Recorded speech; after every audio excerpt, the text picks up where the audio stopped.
Alright, this tutorial is looking at finding an unknown side in a right-angled triangle. So by the end of this presentation, you should be able to calculate any length in a right-angled triangle. So this is looking at length in a right-angled triangle. Alright, your steps. There are 3 steps that you can do for any triangle regardless of what you're trying to find. The first one is draw a diagram and label it. With all known or wanted sides. So if you've got a wanted side, label it as X or H for height or whatever it happens to be. Always draw a diagram where possible. Identify the trig ratio that uses both a known and a wanted side. So you might have more information than what you need, so you can choose a ratio as long as you have a known and a wanted side length. And then substitute in the known values into the ratio. So you should also have an angle for this. If you're finding a length, you will need an angle. And from there on in, our steps split into 2 different scenarios. So if your wanted length is on the numerator, the top of a fraction, then you go to multiply both sides of the equation by the denominator. That's going to remove the denominator to the other side of the equation, and then you can just solve it in CAS, write the answer to the appropriate level of accuracy. That's a big one, and one that, generally speaking, people seem to miss out on. If the length that you want is on the denominator, it's on the bottom of a fraction, then multiply both sides by that wanted value, by that denominator, and then divide by the trigonometric expression. We're going to do this as an example, and you can see what I mean by that.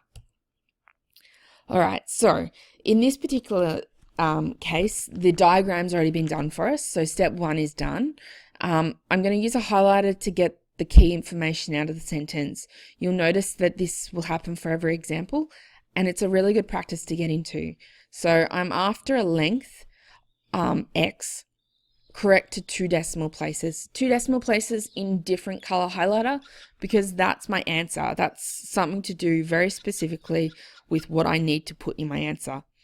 So I'm going to label the sides of my triangle. Label my hypotenuse, it's opposite the right angle, and my adjacent is between my 2 angles. And then using this, I can identify that the ratio I need to use is cos or cosine. I know it's cosine because I've got A and H. I want A and I've got H, which means I need to use CA. So cos theta is equal to A over H. Substituting what I know, cos 66 is equal to X over 80.